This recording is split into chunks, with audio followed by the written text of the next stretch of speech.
रावण के ऊपर सतवती का ये श्राप है कि अगर रावण ने वासनाग्रस्त होकर किसी भी अन्य स्त्री को देखा तो उसके शरीर में विस्फोट होगा और वो समाप्त हो जाएगा।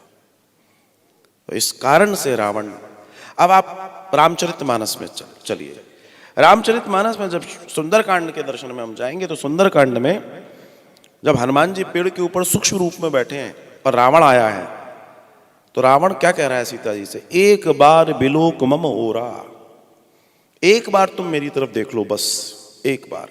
इसका मतलब जब से रावण लेकर गया है, जब से तब से अब तक सीता जी ने रावण की ओर देखा नहीं है। तो सीता जी क्या कर रही हैं, एक तिनका पकड़ के ऐसे ऐसे देख लेती। जब भी रावण ऐसे आता बस सीता जी एक तिनका पकड़ के बैठ जाती, अपने नेत्रों के सामने रखती। रावण के लिए इतना इशारा काफी है कि तू सिर्फ मेरे लिए एक तिनके के बराबर है, इससे बड़ा नहीं है। मैं चंद सेकंड्स में तुझे भस्म कर सकती हूं। एक दर्शन। मंदोदरी कहती हैं एक बार,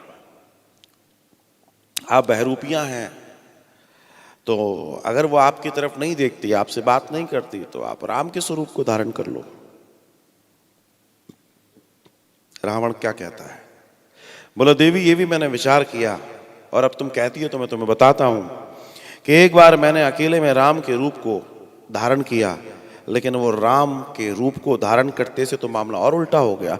मुझे सारा जगत श्रद्धामय लगने लगा, सारी स्त्रियां माता दिखाई देने लगी, तो मेरा तो और स्थिति बिगड़ गई। अब सोचिए राम का चरित्र कैसा है, जिस चरित्र को धारण करने से रावण जैसे व्यक्ति के अंदर पुण्य पैदा हो जाता है।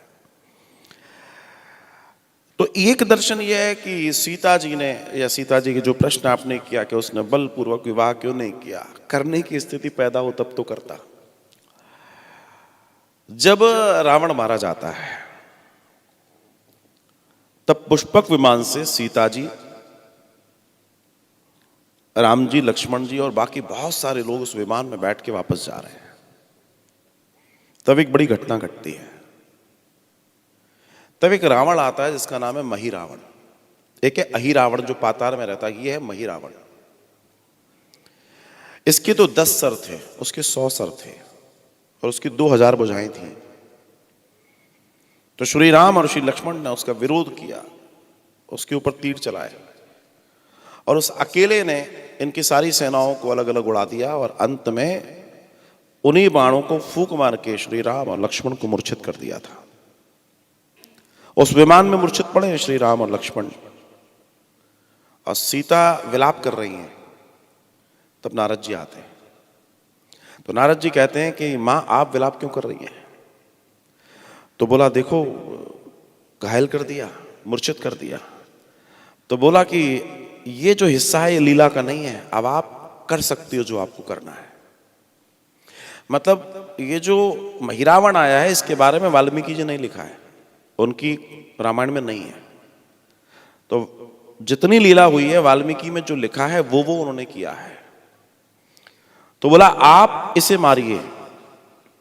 तब मां सीता काली के रूप में आती हैं और उसको मारती हैं। श्री राम और श्री लक्ष्मण की मूर्छा टूटती है और तब श्री नारद जी के कहने पर श्री राम काली से दीक्षा लेते हैं। उस शक्ति को समझना इतना आसान नहीं है, बहुत बड़ा दर्शन है। हम बहुत छोटे छोटे पहलुओं को जानते हैं, लेकिन उनकी दिव्यताएं और उनकी व्यवस्थाएं बहुत बड़ी, बहुत विशाल हैं। इसलिए जितना जानो उतना कम है। और बार बार मेरा यही प्रयास होता है कि हम निरंतर कक्षा में बैठते रहें, जानते रहें और अपने जीवन को इस और बढ़ाते रहें।